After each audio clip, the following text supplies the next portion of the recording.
charge of rape occurred July 4th of 2020. He was given a $50,000 bond. While out on the $10,000 and the $50,000 bond, he was then charged in 2021 CR 59 with vandalism occurring on December 1st of 2020, was given another $50,000 bond, which he made, while out on $110,000 bond on the 3 cases aggregate. He was then charged with aggravated burglary and rape occurring June the 6th of 2021, and was again released on another $50,000 bond. So at the point that I filed this bond motion, he had an aggregate bond on the Dixon County cases of $160,000. Judge, I would like to bring to the court's attention that the defendant has previously been convicted of FTA. I have certified copies of that, which the defense has had an opportunity to review. That conviction was in 2018 and was from an offense in 2017. Additionally, while not included in my original bond motion, while out on bond, the defendant was convicted of multiple offenses in general sessions and served an 1129 sentence. So there are offenses from June 18th of 2021, where the defendant was convicted of false imprisonment and was given 1129 to serve. That conviction was on 7/7 of 2021. He was also convicted of reckless endangerment to run concurrently. I'll pass those up. Those are certified copies from Ms. Shelton. Just have them marked along with this one, if you will. Officer, if you'll turn your microphone on there, sir. I'd like to, before those are entered as evidence, reserve objections to those, but I wanted to allow Ms. Bryson just to present with her argument. I think it'll make this move faster. We're going to mark them, and whether or not they are admitted as evidence or not, I will consider your argument at that point. Thank you. Okay. I have another conviction from offenses on July 31st of 2020, where Mr. Godwin was also convicted that same day, July the 7th of 2021, and pled to criminal trespass. That sentence also ran concurrently, as well as assault, simple assault. Those are also certified copies. Judge, this case was continued because the state late filed a notice of impeachment and range of punishment, and I'd like the judge to consider the defendant's criminal history when determining, should you reinstate a bond? Should it be the same bond, or is that bond high enough considering the fact that he continues to get new offenses and has shown himself through his criminal convictions to be a danger to the public? Judge, his criminal history, most of those offenses start in 2007, and he has been convicted of robbery, aggravated burglary, another robbery, aggravated kidnapping, theft of property, especially aggravated burglary, another aggravated robbery, another aggravated kidnapping, and carjacking. And so we have a man with a demonstrated history of being a danger to the public who has 4 stacked up cases right now trying to be tried in front of this court, who continues while he's on bond to commit new offenses. Should the court choose to reinstate the bond because of the state's late filed notice, it is abundantly clear that $160,000 is just not sufficient. And so I would ask the judge to set a bond commensurate with the danger to the public. Mr. Spratt, you wish to respond? Yes, sir. Your Honor, as the court is well aware, this hearing was held in February, and the evidence solely put before the court at the Bergens hearing was the Lawrence County conviction, or I'm sorry, the Lawrence County charge. That suppression motion, my understanding, is that the suppression was filed before the officer passed. The officer did pass, but there were identity problems as to whether or not that actually was Mr. Godwin. Those issues never got to be argued. As I said yesterday, we did not have the opportunity for cross-examination at the court's Bergens hearing in February. With respect to some of these cases were direct presentments, so I don't know the bond order. But the problem I've got with all of this is we're re-arguing things that, again, this procedure runs afoul of the due process considerations in Bergens. He's not got to cross-examine a witness yet, period, in any of this. And now the state presented evidence to the court over objection that we won't get to cross-examine ever. And now they're coming back and trying to re-argue. I understand what Ms. Bryson is saying, but with respect to those Sessions convictions that she just put up there, the reason I walked in a couple of minutes late yesterday is because I was on the phone with Mr. Miller, retired General Miller, because I'm not sure that we didn't enter those agreements.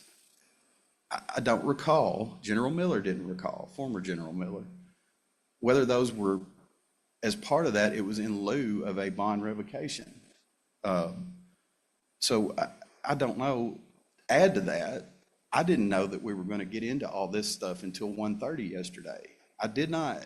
Now, I don't know about that failure to appear, but I have not reviewed the conviction. I don't think General Bryson, I may have run through it. I was trying to run through this as quick as I could yesterday before I got out here, but that's not noticed, and it wasn't argued at the original hearing.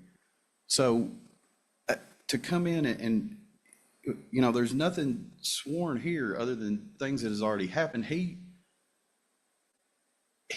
did his time for those Sessions cases. The first two cases that are still before the court, I don't think those were bond on bond. They were presented, investigated, and directly presented at the same time, including the case that I'm asking to reinstate the bond on, which I would also add is the only case before the court. That's the case that the bond was revoked on. That's the case where I'm asking to have it reinstated. Mr. Godwin, as I said, has a newborn child. He'd be willing to yield to an ankle monitor or any other conditions that the court may impose. As I said, he has stayed in touch with me throughout the pendency of the case. He's not been proven a flight risk whatsoever.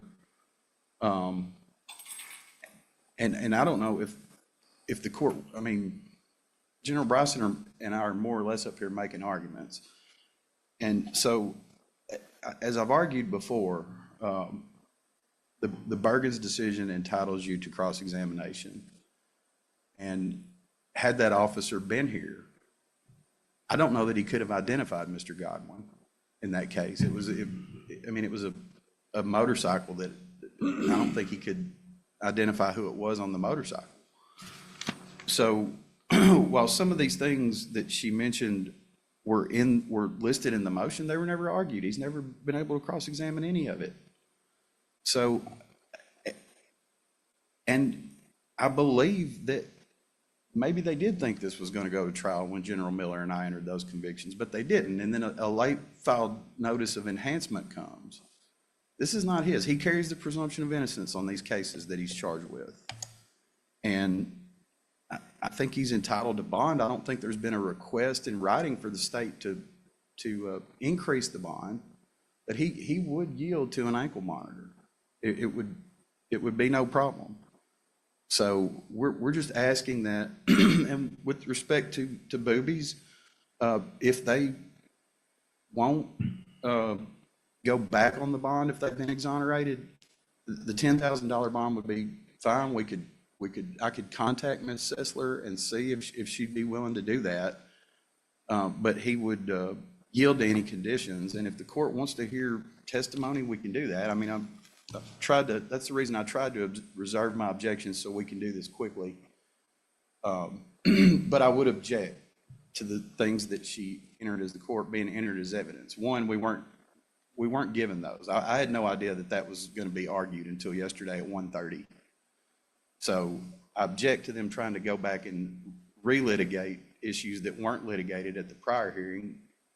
Res judicata is one issue, and then the procedural due process violations.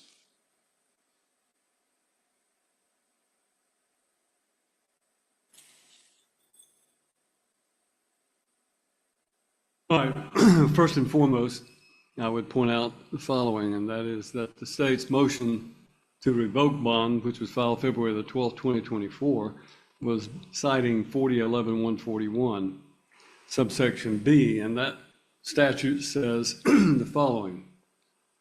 If after the defendant is released upon personal recognizance, an unsecured personal appearance bond, or any other bond approved by the court, the defendant violates a condition of release, is charged with an offense committed during the defendant's release, or engages in conduct which results in obstruction of the orderly and expeditious progress of the trial or other proceeding, then the court may revoke and terminate the defendant's bond and order the defendant held without bail pending trial or without release during trial.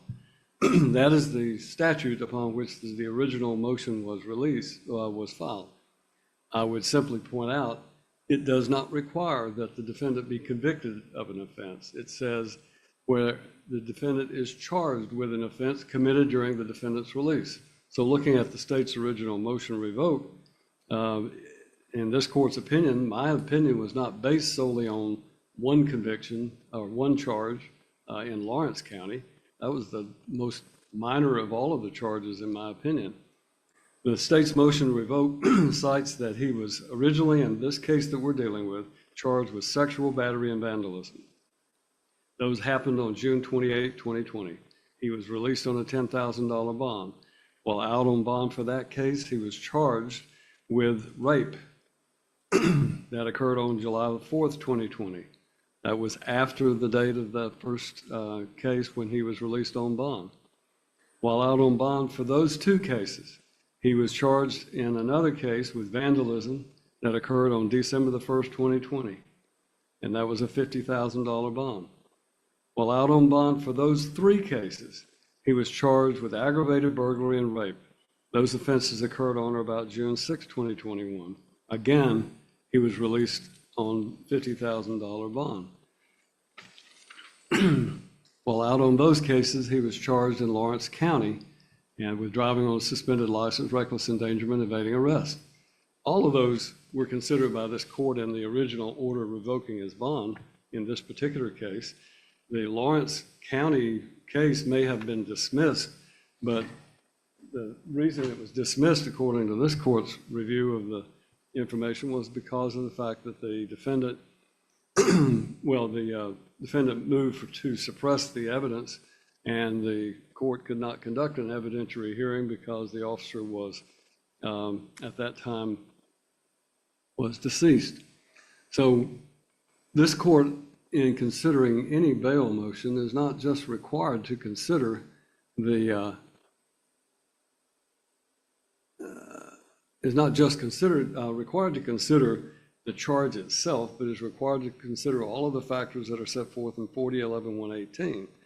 And those factors set forth a number of different things, but one of the most significant is that the defendant's prior criminal record and the likelihood that because of the record, the defendant will pose a risk of danger to the community. And yes, the state has now filed a notice of enhancement and for impeachment, and the fact that the defendant was released on bail on this charge and has been charged in numerous other cases. And I don't dispute Mr. Spratt's argument that he is entitled to a presumption of innocence.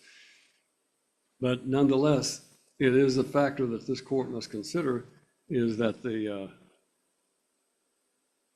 fact that the defendant has a prior history and the fact that he was released on bail and committed these additional, or at least allegedly committed these others and was charged with it.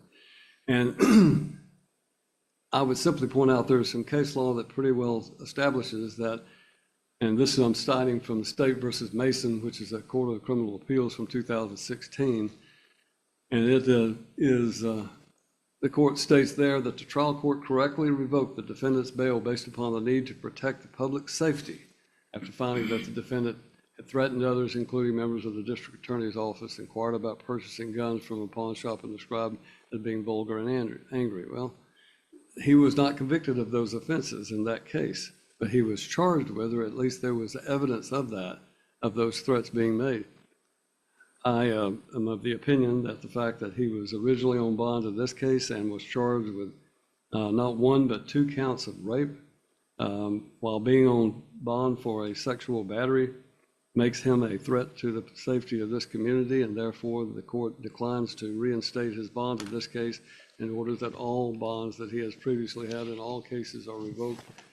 And he will be held pending the trial in all of those cases. That's the order of the court. Your Honor, may I ask, I'll ask Madam Clerk, I'll be asking for the transcripts from that, Your Honor. Thank That's you, Judge. fine.